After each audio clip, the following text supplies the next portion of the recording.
Hello, and welcome to Tartan Touchdown, Scotland's conversation with the world of American football. And welcome to our series episodes, where we take you through all of the latest stories, takeaways, and talking points from this week in the NFL. I'm Sarah. I am still absolutely buzzing over Jacksonville's big win over San Francisco. And today I'm joined by Dan, who's probably still trying to make sense of the 40-40 tie with Green Bay. How are you, Dan? Yeah, I mean, it feels weird to be buzzing from a tie. Do you know what I mean? But yeah, I mean, 40 for the biggest tie post-overtime in NFL history. I think it was the highest scoring tie anyway. Yeah, I mean, it could have been one for the Cowboys, but yeah, I mean, a tie is a tie. It's not the worst, but it's an improvement for us. It's an improvement. It's not a loss. So It's really, forward. And without CeeDee Lamb as well. Who ever knew that George Pickens could be a WR1?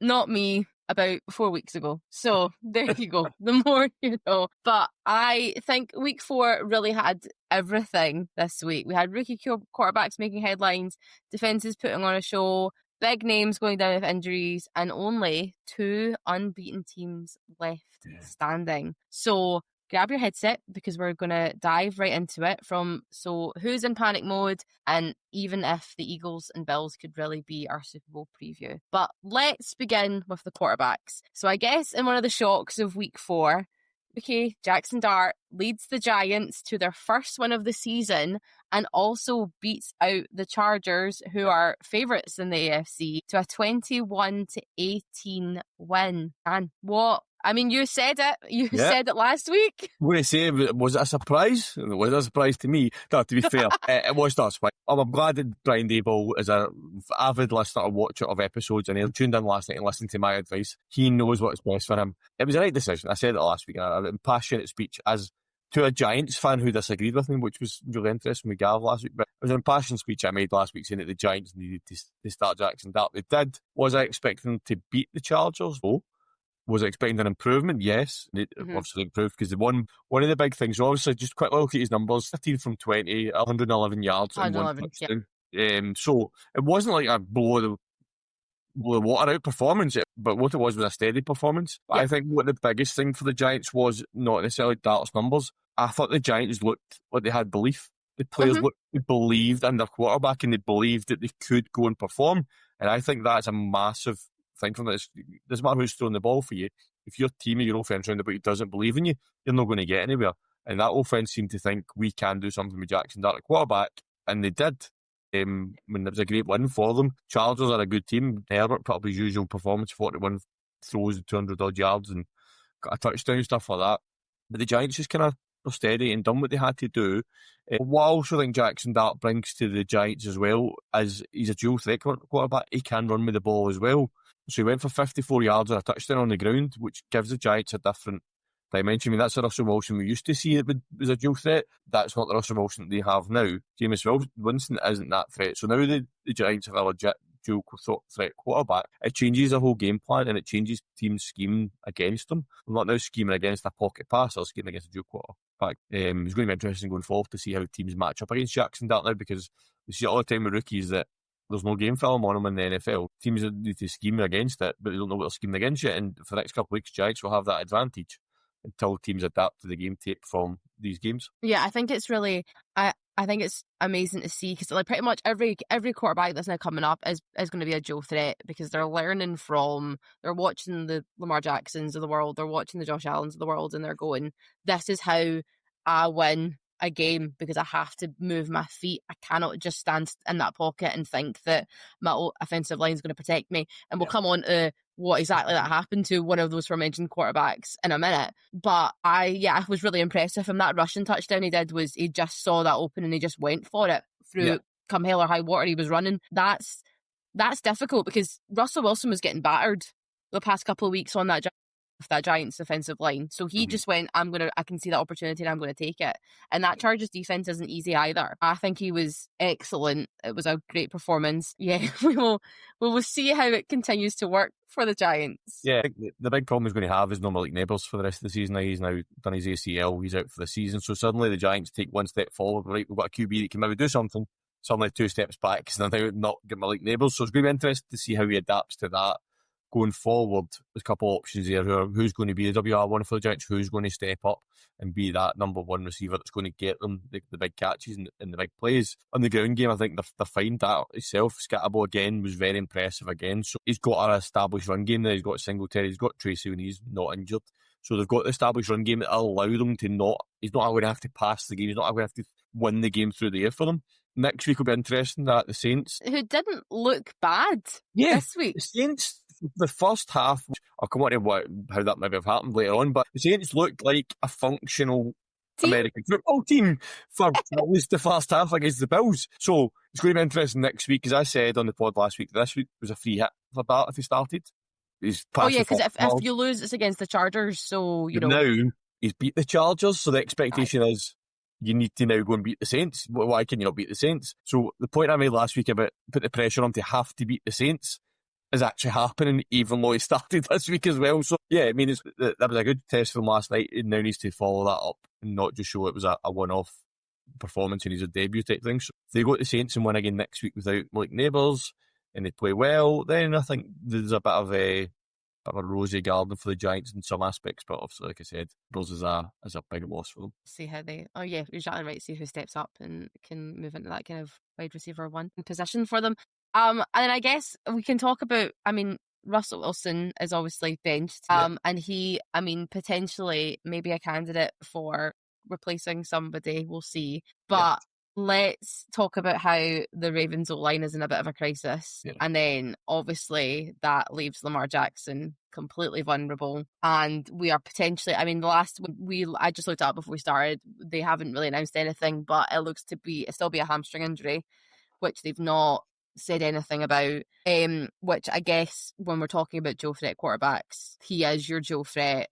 And where does that really leave the Ravens now, especially in a division we thought was probably winnable for them with the state of the division around them, and with the Steelers winning obviously in Dublin, I don't really know where that puts the Ravens. What's happened to the Ravens is they've been dragged down by their division. That's what it is. No, you can't do it. No, come down. Rather the team being rising to the top, the Browns have dragged the Ravens down with them. That's what's happened here. Yeah, it was a strange one last night. The Bengals said if our quarterback's injured, yours is too. That's it. If we're not happy, nobody's happy. One of those ones. Exactly. The strange one, obviously they're up against the Chiefs last night, right? So Chiefs obviously no mugs. It wasn't as if they lost a game where you're like, they should have won. Well, I still think they should have won it based on the strength of both squads. They weren't beaten by a team that were lower down, or because they have a poor record. The Chiefs did have a poor record, by the by that point, John, but the Chiefs just got at them. You just said, so there was 8, I'm not sure exactly how many of these hits happened before Lamar Jackson out of the game was injured, which we'll come to, but the Chiefs got 8 hits on the quarterback last night. Yep. Means 3 sacks as well. North Carolina seemed to just get through it well. He had 4 hits on the quarterback last night. So that offensive line was letting the Chiefs, and this is also a Chiefs defensive line with Chris Jones, who turned up at the stadium about 10 minutes before the game started. 10 minutes before. Yeah. And he started the game. Probably one of his more quieter games with one tackle, he's still got 2 hits to quarterback though. Do you know what I mean?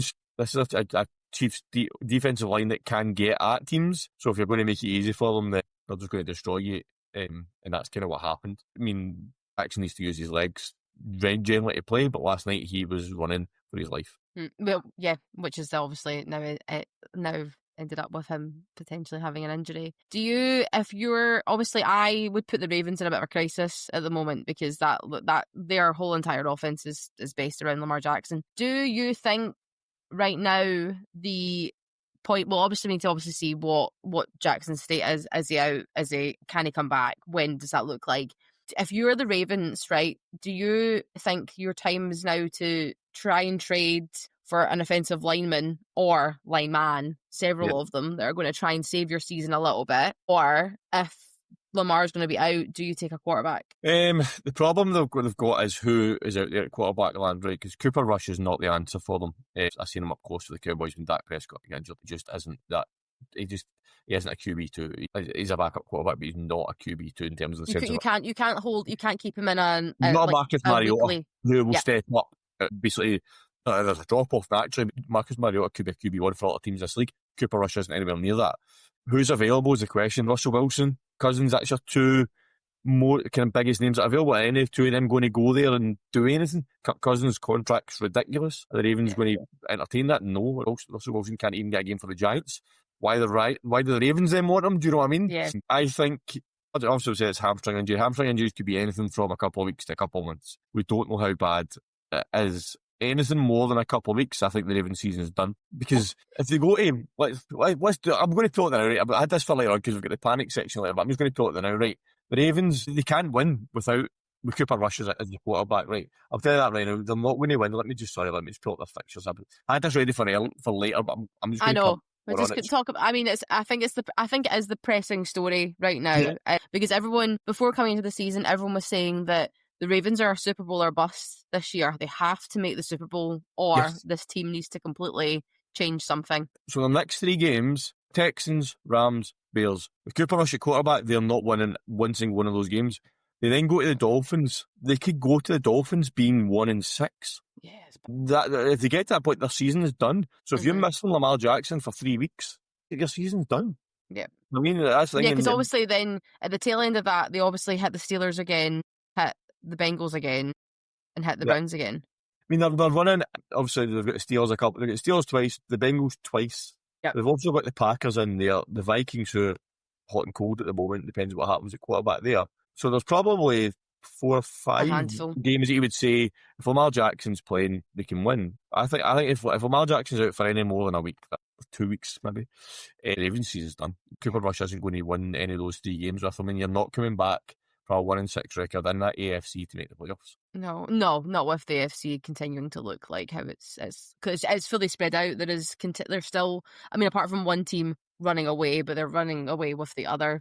They're opposing NFC potential matchup, which we'll talk about them later. But apart from that, there's no one really that looks all that impressive. Everybody looks quite level playing field at the moment. Yeah, the only thing the Ravens can hope for is the Browns continue to be the Browns, right? Yep. Joe Burrow's obviously out. The Steelers are inconsistent. So if the Steelers go on a losing run, then that potentially still keeps the Ravens within the division. But they're relying on favours there if that's what they think is going to happen, because the Steelers obviously 2-2 at the moment, so they're not exactly a million miles away from them. But yeah, I mean, they're going to become a one-dimensional team. I mean, we know how good they are on the ground with Derrick Henry and Justice Hills. He was the leading rusher last night. But a lot of that running game is built around Lamar Jackson as well. Yeah. Do you? Here's a fun point. If the Browns have a change at quarterback, did they go get Flacco? That's a very interesting point. It could be interesting. A full circle moment. Mm-hmm. I'm not saying the Browns are going to change their quarterback because I don't know what the hell's going on. If Flacco becomes available, I think they do worse. I also think they could do worse. I think it would be a no-risk gamble if they go and get Joe. Joe Flacco has not looked good this season, but the Browns, it's the Browns. Sorry, Brian. We've seen quarterbacks who maybe we thought were done, going into systems that work for them. Daniel Jones is a good example of it. Joe Flacco going back into that team where he's got receivers that he can throw to, he's got running backs that he can rely on, might actually work. I think that's a very interesting, but I think that's one to watch actually. I think. Yeah, you've now got me very intrigued by that thought of Flacco going to the Ravens if the Browns change up, which we'll come to later on. But yeah, that's an intriguing point. I like that one. Let's keep an eye on that. We'll see what they do, and we'll see what the Browns do in London, I guess, this week. And that'll tell you all you need to know. Okay, and then Dan, I'll let you shout out and speaking of quarterback, but like QB2s, you can shout out your man. This is a quarterback that I watched in college 2 years ago, and I absolutely loved him on the show. It's Michael Penix. He came in last year, a couple of games, looked okay. Last night, that Falcons offense just clicked. He went for 313 yards, 2 touchdowns. 20 catches were made as a result of his passes, so he connected on 20 throws. It went for an average of 12 yards per throw. He's thrown for over a first down every single time his receiver catches the ball. I'm going to caveat that because a couple of the players got 16, 40-yard patches. Yards after the catch, but just looking at the basic stats, he's put the ball in a position where they can go and do that. The Falcons offense good. Drake London and Bijan both had over 100 yards in the air. So not only was Bijan good on the ground, in the air. Kyle Pitts hit 70 yards. Kyle Pitts has woke up and realised he's still an NFL player. He is looking the tight end I think the Titans hoped they were getting. He seems to be showing that potential this year. So the Falcons have got the talent on that side of the ball. They just need to be consistent with it. And I think Penix he's leading that team really well, and I think the Falcons, as we've said before, the South is open for anybody to win. Like, if we enter the team into any have a chance to win. But I think the Falcons could be clicking and they could be connecting within that offense at the right time, kind of kick on and have a good season. So I think Michael Penix deserves a bit of a shout out for what he's done so far this season with the Falcons in terms of turning that offense around. I mean, obviously they get blown out last week by the Panthers, which we'll come to. It looks like a bit of a random fluke that I think the bookmakers might be looking at suspiciously, but I'm looking forward to see what the Falcons do next week. Well, yeah, it's like what you were saying earlier, kind of about Jackson. Like, it's just, you need, when it clicks, it clicks. Like, yeah. And that's what you just need to you just need to find that 1 week that it all connects up and it all goes. And it looked really well. I think last week must have been a fluke. It must have been something. Something was going on in that water. I don't know what it was. Yeah, it's up there with the UFO conspiracy theories that the Panthers managed to shut out the Falcons. How did that happen? And see, like, because Jen, looking at the Panthers this week, you were just like, what the heck is going on down in Carolina? You're benching your first quarterback again, like, after coming off of a momentous shutout last week, and their defense isn't looking good either. So yeah, it's an interesting one. But we will keep an eye on the Joe Flacco thing. I've now put that into the universe, so we'll You've see now manifested that. I know. Gosh, my manifestation. Brian will get lighted because Brian is desperate to get rid of Joe Flacco. Oh, yeah, he's desperate to get rid of Joe Flacco. Oh, because of the 4 quarterbacks they currently have. I think it'd be even more funnier if he went to an AFC North team, because he'd be like, haha, we got that Joe Flacco, and haha, now you need to deal with him. I know. Then and Brian would be like, oh no, we should have got rid of him. But the only really other option would be that he goes to the Bengals. Yeah, I don't think the Bengals are going to do that. Which the Bengals, no, because they won't do it, because they'll keep Jake and they'll. Even if they go for another quarterback, I don't think Joe Flacco to the Bengals doesn't make as much sense as Joe Flacco. No, it's not. He's not. He can't be thrown to. He cannot throw to Chase. You can't, like, no, not a chance. He's not full stop, but I know what you mean. But he's not. Yeah, he's not throwing to Chase eventually. Yeah, but first year, throw Flacco to the Ravens. There you go. That's it. On the 29th of September, I said it first. I guess I'll briefly shout out that Patrick Mahomes is looking more like himself with that Kansas City offense. Looks recharged. He threw it was 25 out of 38 for 270 passing yards with 4 passing touchdowns, no interception. So I put my passer rating at 121.6. I mean, it's not the Patrick Mahomes you were used to previously, but it's much more like the Patrick Mahomes we all know. What a difference it makes when you are on the field. Worthy back last night. He went for 5 for 83, averaged 16 yards a catch. Worthy last night. That's what they've been missing. We know that. No, obviously, Bashir Rice is still out in the fantasy land of being a chief receiver this season, so we'll see what happens with him. But if they get Worthy back up to speed very quickly, last night it showed that he doesn't look as if he's missed a beat, then that could be a massive turning point for the Chiefs. And then, like you say, it was against the Ravens as well, so it wasn't as if it put those numbers up with a good performance against an average team. Ravens defense as well. Especially the secondary. The Ravens secondary is very aggressive. Probably one of the best secondaries in the league, and they didn't really manage to stop the Chiefs as much as they would have hoped. Well, let's talk about somebody who did manage to stop an offense. Let's go talk about defenses. So, week 4 wasn't just all about the quarterbacks. Defenses had their say too, and it felt like really defenses were reminding us they can still win games on their own. I'm going to start off by saying who would have seen this coming, because I didn't at the start of this season, but the Jacksonville Jaguars went to the Bay and did it. We've never won a game in San Francisco in the entire time of our franchise. So I am blown away by this. So we had 4 takeaways, which included 2 interceptions, 1 forced fumble, and a fumble recovery. Those 2 interceptions were both done by Devin Lloyd, who is having the absolute season of his life. Like, I have no idea where this has come from. Obviously, we had Armstead, who was a former Niner. He had the sack, which then became a strip sack, which then was picked up by Aluakon. And then, because we had those turnovers, the 4 takeaways we had ended up in 17 points, which is, we're proving the point. Like, if you get a takeaway, you then have to score with the takeaway. That is the key point. You need to take advantage of takeaways. There's no point forcing turnover and then putting a field goal after on or going 4 out. That you need to force these turnovers and make them count, in which the Jags clearly done last night. Yep. And then we obviously only allowed them to get 21 points. They're like the 49ers offense, the 49ers are shaken up.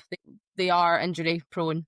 There are injuries all over the shop. But the second half, they came back and they did look like they were all a bit more clicking. And obviously, you have to take into consideration, Purdy's been out, obviously, for the past couple of weeks of an injury. So he's getting back into the system. So, but it's not like we didn't just go, oh, okay, that's fine. Because I think one of the key stats is that he's kept Christian McCaffrey 49 yards.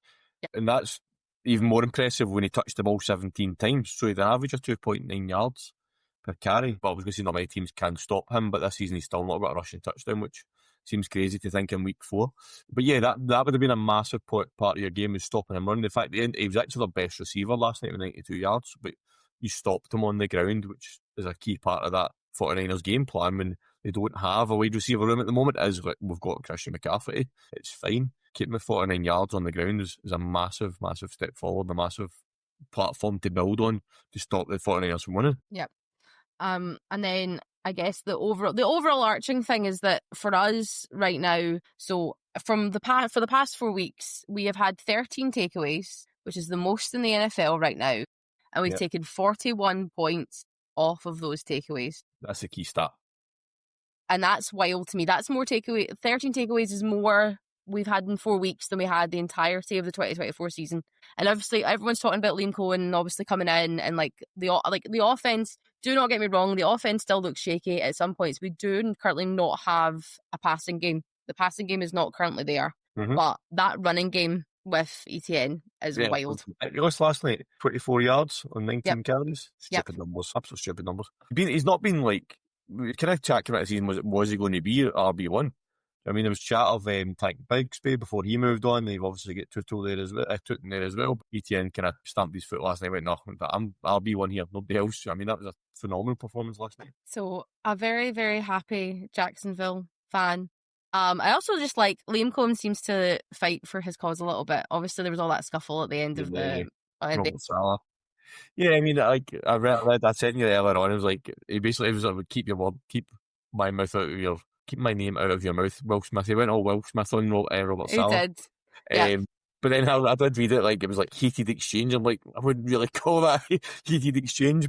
I mean, I kind of read a bit about it at the start of the week where Robert Saleh was saying that the Jags legally steal signs and stuff like that. You're just like, why say that? Every team in the NFL scouts and will look at things to kind of get reads and get.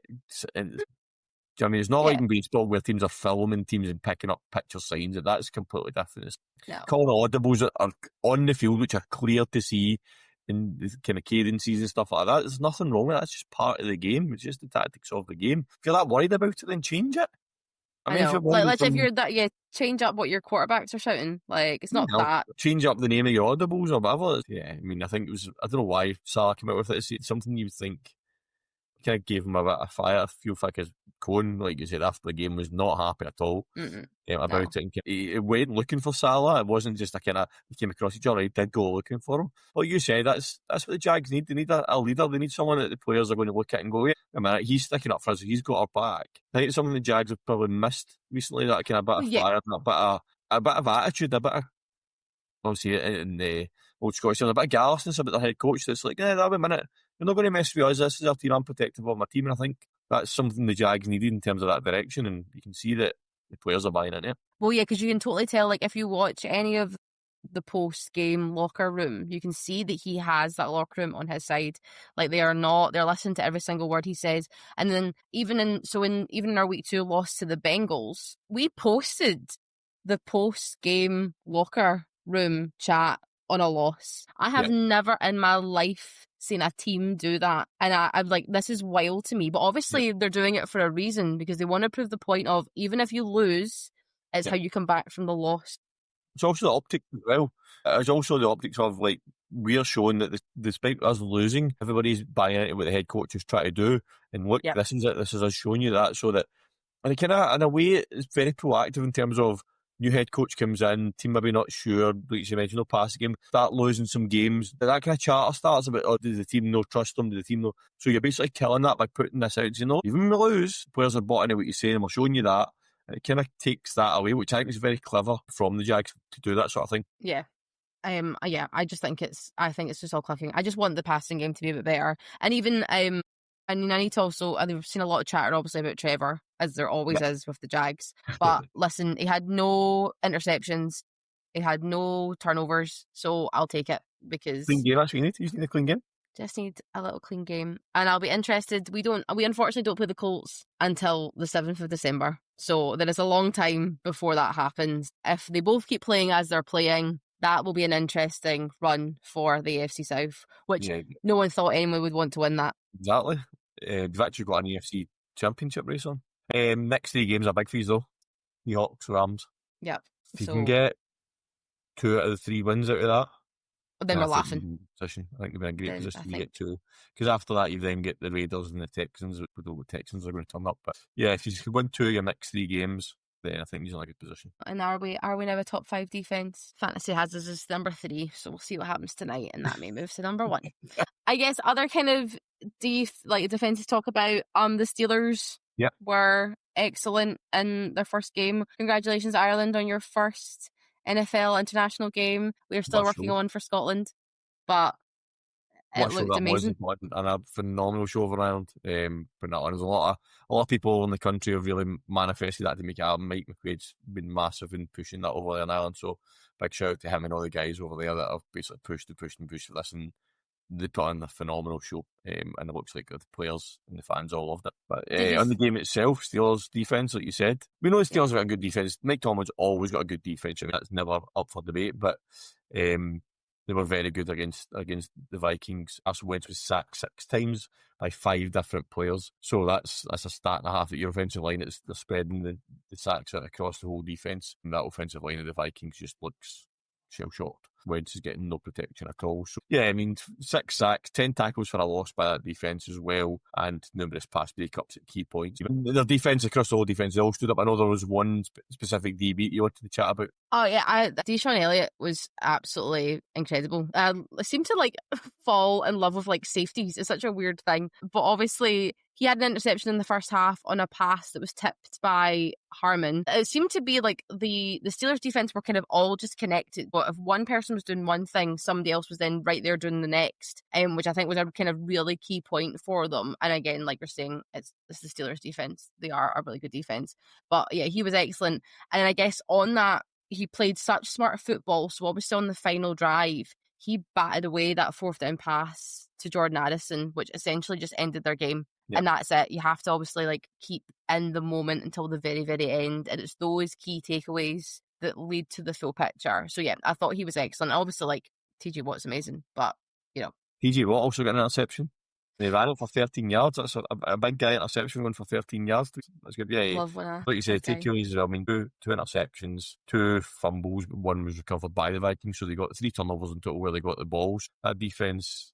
As I say, defense wins championships, defense wins games in Dublin by the looks of it. So we'll see. Did you see the funny picture that NFL UK posted, and it was teams' records in Ireland? Yes, I did. That was very clever. Yeah, I was so if anybody has not seen it, go look at it. But basically, NFL UK and Ireland posted every NFL team's record in Ireland, and obviously the Steelers at 1-0, everybody else at 0-0, and then the Vikings at 0-1 at the very bottom. Yeah, it was very clever. I did like that. It was a shame. It came down. I don't know if anybody else noticed, but Facebook Messenger went down today for a little bit in the early evening, and we sent it into our group chat. And one of the Vikings fans came back and said, "I'm glad I waited 40 minutes to see what this picture was." And I thought that was absolutely abysmal. Yeah. So I know great. Another defence you were raving about, a specific defensive play you were raving about this week in the blue and silver of the Detroit Lions was Aiden Hutchinson. Oh yeah, I think the defence was 3 turnovers, just constant pressure on Joe Flacco and the Browns O-line, give or take. But I guess they just looked great. I mean, I guess the Lions have looked a bit stepstony, I guess, the past couple of weeks. So it's nice that their defense seems to be oh yes, we are. I remember. I like what you're saying. I remember how to play football now. Yeah. So yeah, I thought it was a really good performance by Hutchinson. Nice to see him. 2 sacks and also 4 QB hits, including those 2 sacks. I mean, so a great performance by him. But yeah, interesting to see how the Lions, like you said, they've kind of been hit and miss this season. They are 3-1 though. They are 3-1. I think the expectations on the Lions this year were really high based on last year, and they've won games, but they've not maybe looked pretty. I mean, it was the Browns last night, so I'm not going to really measure that up against anything. But yeah, the Lions are doing okay. Been helped by the fact the Vikings probably aren't as good as what people were expecting this year either. That UG injuries is impacting them. So that NFC North is very still up for the taking. Yeah, absolutely. And I guess while some teams are thriving, as we mentioned, there are probably some teams that are maybe reaching for that panic button already. Yes. We are 4 weeks in, so you're now starting to see who's your 1 and 3s, who's your 0s and 4s. Yes. Who's even your 2s and 2s can sometimes look a little bit dicey. So we're going to do a little fun segment where Dan has given me a list of teams that he has rated on a scale of 1 to 3, 1 being it's getting a little bit hot heated, but we're not really reaching for the panic button, with number 3 being we are smacking that. We are ready to throw up all the flares that we can find to get somebody to come and save us. So we're just going to go through them. So we'll start with the Saints. Yeah. So I have the Saints at panic level 1, which might sound crazy because they're 0-4, right? But the Saints season was written off before it even started. So they've not really changed where they're not where they're wherever they expected them to be. So it's like, well, they're not at panic stations 3 because this is where we expected them to be. Do you know what I mean? So they look, like we mentioned earlier on, they looked okay against the Bills for a period of time. Was that the Bills just in second gear? Or was it the Saints actually holding them? Come to that every second when we get to the Bills. But yeah, panic level 1 for the Saints because that is what it is with the Saints, you know what I mean? Yeah. Somebody who's probably not a panic level 1, the Titans. Yeah, so the Titans, I've got panic level 2 for the Titans because, yes, they've got a new quarterback, right? So that gives them a little bit of grace. But I think people were expecting to see a bit of a step forward from the Titans this year, and it's not really happened because they are still 0-4. I am giving them that grace of having a panic level 2 based on the fact that as a new quarterback and all that, but they were expected to be doing probably more than they have been so far. Yeah. And where would you put the Dolphins? I said this before we came on. The Dolphins have their whole own category in this segment. The Dolphins are in panic mode overdrive. I mean, they can't even give them a rating. So, yeah, the Dolphins they have won a game, which I still don't know how, but the Dolphins are in major firefighting mode. They play the Jets tonight. I don't think the result of that game necessarily will determine what happens with Mike McDaniel, but I'm going to give myself a pat on the back here, and I said that he gets to week number 5, which is against the Panthers, and if they lose to the Panthers, he will lose his job, and I still think that is the case. I don't think they pull the trigger tonight if they lose to the Jets, but it'll be another kind of nail in the coffin of like, yeah, he's going, but we've got the Panthers next. Surely we can't lose to the Panthers. If he does, he's gone. He's gone. I guess let's talk about their rivals then. Where would you put the Jets? The Jets, so the Jets is a funny one. So the Jets, obviously, that injury to Justin Fields hasn't helped them. They're 1-3. I'm going to put them at panic level 1 at the moment because, again, it's a team in transition with new head coach, new quarterback. It's a quarterback that the style of player they're not used to. They've not had a Justin Fields type quarterback. It's been Aaron Rodgers. We've seen Sam Darnold there. We've seen all pocket passers. So I'm putting them at panic level 1 at the moment, but I know the New York sports media will have them at panic level 3 because of the New York sports media. They just New York everything, don't they? And just turn it up by 1,000 digits. Where would you put the Texans even after their win against the Titans? The Texans I've got at panic mode 2. Panic level 2 at the moment, but that's only because they won last night. But that win was against the Titans, so it doesn't get them out of that. Until last night, it was panic mode 3. Texans starting the season 0-3 was unfathomable, I think, for anybody in the league to think that the Texans are going to go that. Don't worry, the other reason why I put them at 2, not 3, because that win against the Titans really should just be scrubbed and not included in this. They've got the Ravens, who we've already discussed in great detail tonight about their situation, Seahawks and the 49ers, who I think the Texans, those games are winnable. For the Texans, I'm not going to predict that they will win them, but they are winnable games, which will put them to 4-3. So if they had a tougher run coming up, I'd be like, no, still panic mode 3. But I think that win last night, it gets them that 0 off the board, and they've got 3 games come up that they could potentially win, assuming Lamar Jackson doesn't play for the Ravens next week. I mean, and even if that puts them at 4-3, like the likelihood is, if you look at I know the Colts' schedule's a bit easier, but if you look at the Colts and look at the Jaguars' schedule, that is a likely still we could be first place in the AFC South for 4-3 because it's so flip flopped in that kind of division. So I mean, that could be anything. Okay, well, you mentioned them. You mentioned them talking obviously about the Dolphins, but how would you rate the Panthers? So Panthers, I have 100% got in panic mode 3. Yeah. Well, people are probably thinking, well, the Panthers were everybody expected them to be. Yeah, they probably are. There has been some promising signs from Ted McMillan. He does look like a really good receiver for them. But in very average, Pat's team just stomped all over them last night. It wasn't even close. So I don't think it's a surprise where they are, but I think it's panic mode, panic station 3 for them. Canales is now 6-15 as head coach over at the time he's been there. Is it time for a change in Carolina? That's something that I think the owners are probably really considering at the moment. And where would you put the Raiders on your panic scale? So the Raiders, I think the Raiders came into this season with a decent bit of expectation. I know they're in a really tough division. I don't think they were ever in any danger of upsetting the division in terms of getting there, but I think bringing Geno Smith in, who's decent enough quarterback, he's got good players around about him. But I think I said to you before the game, if they thought that Geno Smith was the answer, based on like last night, I'm not sure what the question was. He went 14 for 117, 2 touchdowns, but 3 interceptions last night, and the interceptions were bad. The only shining light for the Raiders is that Ashton Jeanty had a breakout game last night. He showed us what he can do, a couple of great runs, getting into the end zone as well, but he can't win them games on their own. Geno Smith really needs to. I mean, we've seen Geno Smith at the Seahawks. He's a serviceable quarterback. You can know he can do a job, but yeah, the Geno Smith that we've seen last night is taking the Raiders absolutely nowhere. Yeah, and I guess the other saving grace for the Raiders is Max Crosby, but again, he can't. Yeah. He can't do it on his own. Yeah, he can't. I mean, he had an interception last night as well. It was an interception, a fumble recovery, but he definitely picked up a turnover last night as well.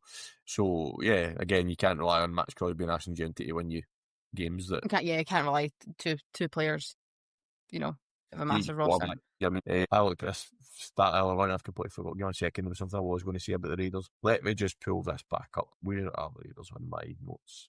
Oh, depth chart. Kenny Pickett is a QB2. So I don't think there's going to be much of a drop-off if they decide to change the quarterback. I just wonder whether they'd consider trying Kenny Pickett out to see if it makes a difference. If he works in the system a bit better. Yeah, so I think that could be one thing I want to watch in terms of quarterback situation, that Kenny Pickett might go in there and try and revive some sort of season for them, but we'll have to wait and see. Well, you've segued on the quarterbacks. I know we mentioned them, but where are we putting the Ravens on the panic scale? The Ravens are panic mode 3.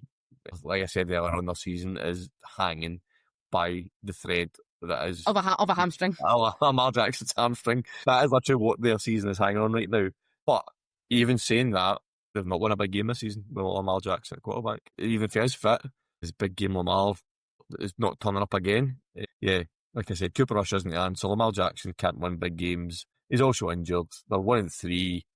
Panic Station's 3 for the Ravens. Maybe Joe Flacco is the answer. But I guess finally, where would you put the Browns on the scale? The Browns is an interesting one because I don't think anyone was expecting much of the Browns. I did say at the start of the season I thought the Browns had the better weapons than the Steelers. I still think they have got the better weapons. They just don't have someone to service those weapons is the problem. Another 2 injuries today, so Tillman, the wide receiver, and Carter, the kick returner, injured now, missing multiple weeks. I think it's a knee and an ankle injury for the two of them. So that decimates them again. That bench is shouting for Joe Flacco to sit his backside on it because he needs to be stopped for playing. Brian's been banging this drum for about 2 weeks now that Joe Flacco not always needs to be benched, he needs to retire. Dylan Gabriel comes. I think Dylan Gabriel is close to getting a start. Will they pull it this week in London? I think in London might be a smart decision to do it, because he's not going to go up against either a hostile away crowd or he's not going to go up against an expected home crowd. He's basically got the game on neutral ground as his debut. So that might be a smart way to bring him in, is to let's put him in London where it's a very neutral crowd. There'll be a bit of partisan crowds on both sides for both teams. For very much part of London games are mostly neutral fans. And smart decision to maybe introduce him now and there's maybe not that expectation on him to perform in front of a very passionate Browns home fan base, you know what I mean? So, but to be fair, the Browns fans are wanting to start as well, so maybe give them that bit of leeway as well. So, yeah, I think so I've got them at panic level 2, and the only reason it's 2 and not 3 is the 2 teams that are saving them are the 1-3 Ravens, as we've just discussed, and post games tonight, I think the Bengals go 2-2, so I think that saves the Browns from being panic level 3 because there's another two teams in our division are just as bad as them. Just as bad as them. Who would have expected that? I guess at the opposite end of all the teams on panic mode, we have two teams who still remain on Cam C's. The last teams that remain unbeaten. So you have your Philadelphia Eagles and you have your Buffalo Bills. Philly keeps doing exactly what they did last year. They are just grinding out wins. They are keeping Cam. They're balancing that offense and that defense. And then the Bills continue to look like an AFC powerhouse behind Josh Allen. So I guess the question is, do we think this is potentially a preview of the Super Bowl, or is this just a hot start for both teams? So I'll give you a bit of my thoughts on the teams, and I'll tell you the answer to that question. So I loved your Cam C's analogy, because the Eagles in the second half last night against the Bucs were definitely not on Cam C's. They had that Jolly Roger chasing after them last night from the Bucs. Eagles looked good in the first half last night. Second half was very worrying for them. Just couldn't get anything going. I think they're something like 43 yards, 27 yards or 43 yards, I can't remember exact number it was, until the start of the fourth quarter. The Bucs had a chance to win this game. They had two chances to tie this game up. One of them was Baker Mayfield threw a terrible pass, which was tipped and intercepted in the end zone. But even then, they got the ball back because the Eagles went 4-0 out. But they end up not getting the conversion on fourth down, which the Eagles won the game, where the good old-fashioned punter runs through at the end zone to waste time on the clock and take a safety, win the game. Like you said, they are doing the same as last year. They're just doing enough. But I think this season it will catch up with them at some point. I don't think they can keep doing it. Last year when they were doing it, they were doing enough, but they didn't necessarily look in a lot of danger in games. Last night, the Bucs really had them on the rope that second half. But the thing is, between now to the bye week's week 9, I think they've still got undefeated right up to the bye week. But then post-bye week, they have the Packers. That's a real challenge for them. But not only that, they got the Packers, then the Lions, and then the Cowboys. But if they get to that point and they're 9 or they'll be 8-0 at that point because of the bye week, then they're laughing at that point. If they lose those 3 games, they're still 8-3. It's not a massive travesty for them. So yeah, I think they'll go undefeated till at least week 8, and then they've got a real test of 3 games after that. Which if they win the 3 of them, then they'll be heading towards an NFC East title anyway, at least, and then probably number 1 seeds for the NFC. The Bills, I mentioned them earlier on in terms of the Saints. I don't think the Bills got out of second gear. I think the Saints kept made it look close. I think the Saints I thought the Saints almost took the lead at one point, but I think it was pulled back. I think there was a flag for holding. I can't remember what it was, but the Saints scored a touchdown. Would have put them ahead, but it got pulled back for a penalty. Yeah, I think the Saints thought they were in a game, but the Bills just stepped up. They just thought, if I finish playing with you now, we'll step up, and then comfortably went and won the game. That sticks for them. Another win. Then it goes to the Falcons, which we spoke about earlier on. The Falcons, I think the Falcons against the Bills will be an interesting matchup. And then after, Chiefs in week 9 becomes their next big test. Get past that Falcons team in 2 weeks' time, and they'll go to Kansas 8-0. But then after that, the next big test is the Eagles in week 17. So that back end of the season for them, I want to say it's easy, but every game's a game that they should be winning. So beat the Chiefs in week 9.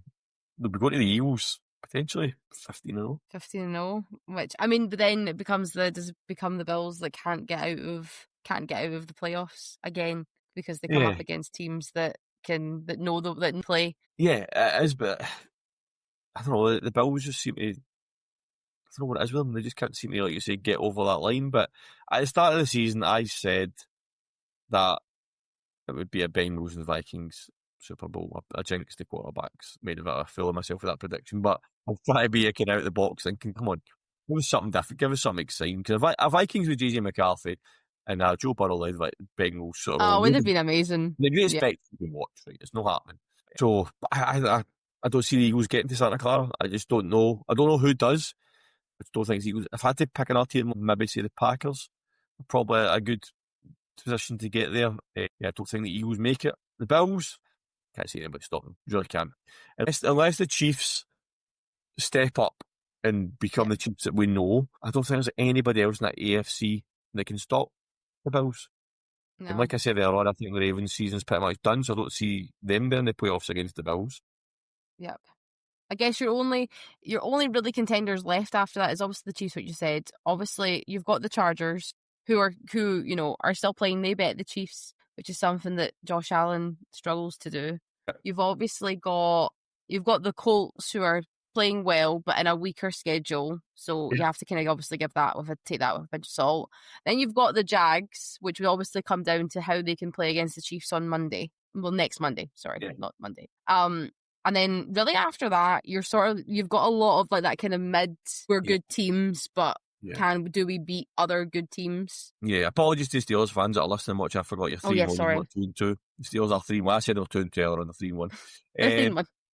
Again, those teams, the Chargers could be off the Giants last night. Not taking anything away from the Giants, but if you can't beat the Giants, you can expect to beat the Bills. Yeah, those teams are, they'll come up against those teams in the playoffs, but if you look at that AFC, every team plays their best game. The Bills come out on top in every game, I think. The Ravens are the only team that could potentially have disrupted that, but I'm writing the Ravens off at the moment. So for everybody that's left, I even think now it's a mentality thing with the Chiefs and Josh Allen, but if you put both those teams head to head and they both play their best possible game, I still think the Bills come out on top.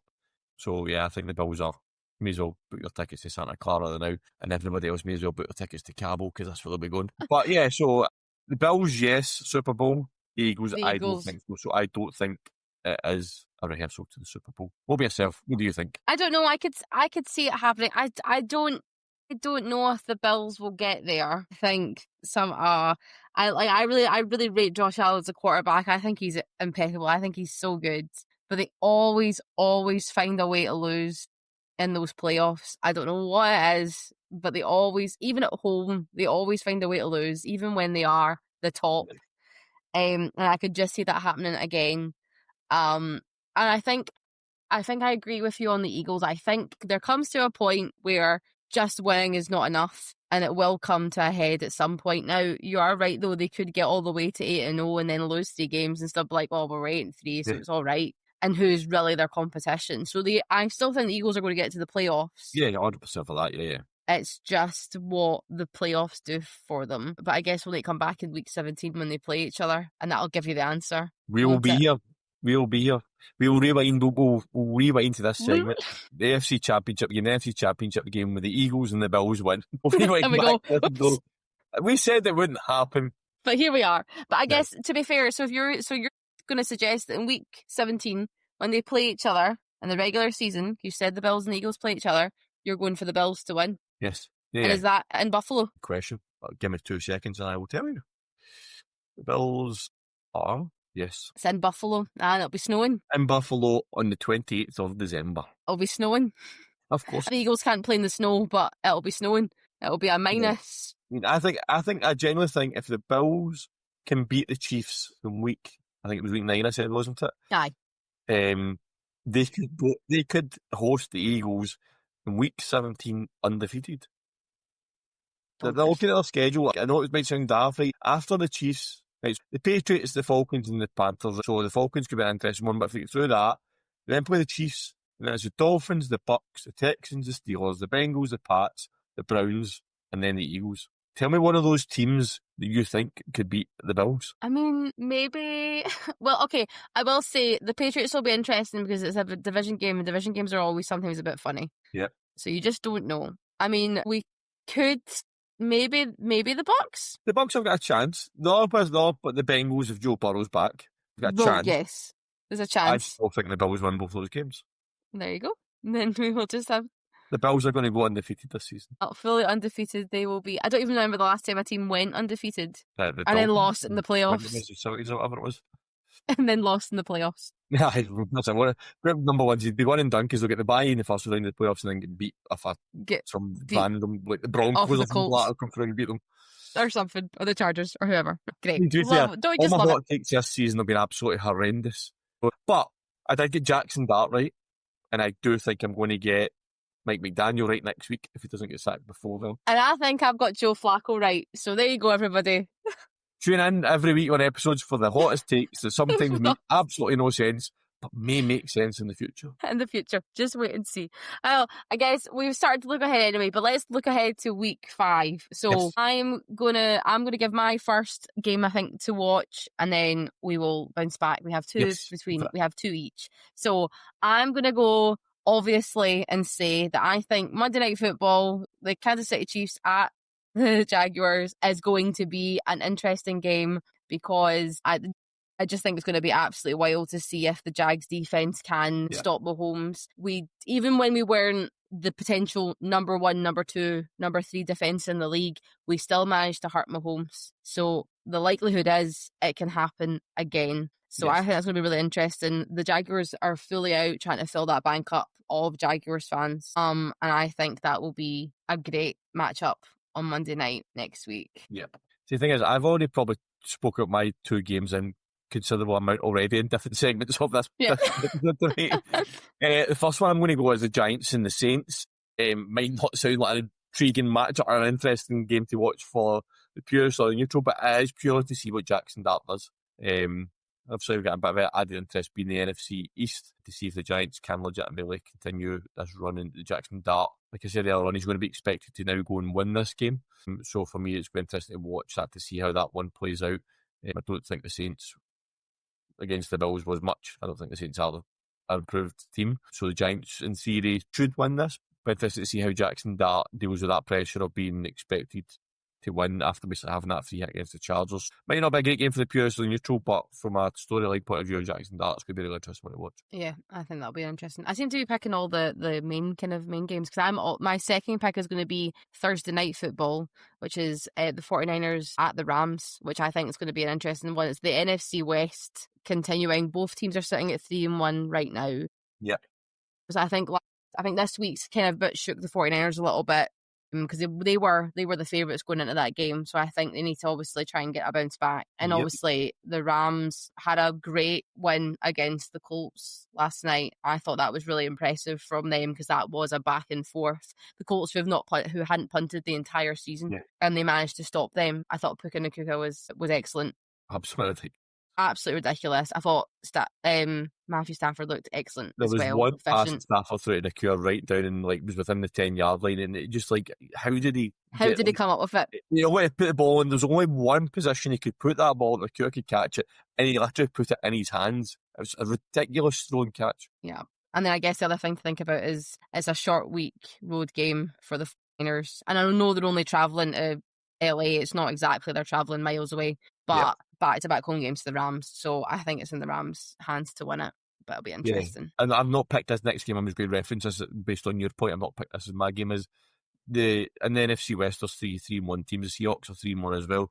The Seahawks host the Bucks as well. So in theory, that's a really tough game for the Seahawks. Whoever wins that Thursday night football game could potentially lead the division by a game based on the Seahawks don't manage to beat the Bucks. Yeah, so a bit interesting. And a game potentially, and I have that game advantage over the person that's going to be second in that division, which is key for them there. So the other game I've picked again is a game I've mentioned for different reasons is the Dolphins at the Panthers. So yeah, that's I just want to see him sacked. I think that could be the last game for either of those head coaches. Mentioned it earlier, I think the Panthers are potentially looking at changing up there. Dolphins really need to be looking at it. So if Mike McDaniel survives the Jets tonight, survives it, I feel that the loser of that game next weekend will be looking for a new head coach. And that's purely the only reason I've picked that game is because it's massive implications for both franchises, not just based on the result of the game. It is literally it's going to result in, I think, a new head coach for either team, which is going to be massive for those two teams. Yeah, absolutely. Well, week 4, who would have thought it? What a great week. I know, it feels like as we're getting closer to that Super Bowl, it seems that everything's just kicking up a gear. So it's always a good thing to see. Yes. A whole variety of teams on 1 and 3, kicking about the 2 and 2 mark. So it's always great to see. So thank you everyone for listening. Thank you, Dan, for joining me this evening. I just want to say one last thing before we wrap up, Sarah. We talked about undefeated teams. One undefeated team that we've not talked about this weekend was the GB women's flag team, who went to the Euros, were undefeated, and were back-to-back champions. So congratulations to the GB women's flag team for retaining their European crown. Some phenomenal performances, and defence really does win championships, as we've seen in that final. Went to overtime, went to a 2-point conversion for Austria, who they went for, and Marta Matthews came up with a massive pass back down to win the title for the women. So congratulations to them. And the men, they finished 4th in their bracket, so it'll be a great performance for them. A team that we spent a lot of time with over the summer, me and Gav down at the camp. great to see them getting a result, and that means that both teams have now qualified for the World Championships next season. Congratulations to both teams, all the players, coaches, and all the staff involved with the programmes. Yeah, it was absolutely amazing. I said this to we have a group chat with some of the girls in the women's Team GB squad, and I messaged them to say the noise that left my mouth on that bat down pass was absolutely wild. I think I woke half my street up, and it was at like 4 o'clock in the afternoon. It wasn't even that late. Yeah, But I mean, throughout the whole tournament, there was some very like nervy moments from both teams. I mean, the men won it with a pick six in the quarterfinals, pick six to seal the game. The women were down. The Austria, that first half, Austria really had them on the ropes, and then they come back in that second half. But unbelievable performance. Like, I don't think I've ever felt as nervous watching flag football as I did over this weekend. It was crazy. I mean, it just like that final was up there with any game of American football you'll see this year in terms of drama, comebacks, performances, plays, catches, interceptions, back downs. It had absolutely everything. everything. Probably one of the best games of American football at any level and at any discipline that you'll see this season. Absolutely. Yeah, so big congratulations to them. It was an incredible win for the women, and obviously the men getting fourth was absolutely incredible considering the fact where they had been previously. So yeah, big massive shout out to all of them, and we are very, very proud to have you guys representing us. And Dan, do you want to tell the nice people where we will be this weekend? Oh yes, this weekend we are at Meggetland in Edinburgh. Scotland under 19s are playing against SGS Pride. It's part of the BAF under 19 regional series. There's been a lot of they've had to make a couple of changes at the last minute in terms of the opponent. It was meant to be Team Midland. It's now SGS, who are kind of what you would class as the elite academy in the UK before the NFL Academy became a thing. So they're coming up to play against Scotland in Edinburgh on Sunday. We will be there doing the PA, being the game day hosts, as Gav has that's the label he's given us, and we'll be doing a lot of social media content. So keep an eye on our socials and also on the BAFA socials and Team Scotland socials over the weekend. So for that game, Megaland on Sunday, kick-off 12 o'clock, doors open at 10:30, so make sure you get your tickets. Under 16s get in for free, so bring the kids along. Adults, 16 and overs, £7.50. Last year they had a phenomenal crowd. I think they had a crowd of about 400 last year at the game that we covered. Great atmosphere. We'll be there doing other things, so get along, support Scotland under 19s, and we will post the link to the tickets on our socials over the next day or so make sure you get along. Exactly. So yeah, looking forward to that. I think the weather's going to be meh. So it's okay. I'm going to be up at the back of the stand with a microphone in my hand, keeping nice and dry. It'll be me running about with the umbrella. Great. If it starts raining, you can find me running about with my little camera, my phone, and my umbrella. But yeah, it's busy weeks, a couple of weeks for us. So thank you to everybody for your continued support. Be sure to follow us on all social media. You can find us at Heart and Touchdown. And for that, we will say goodbye.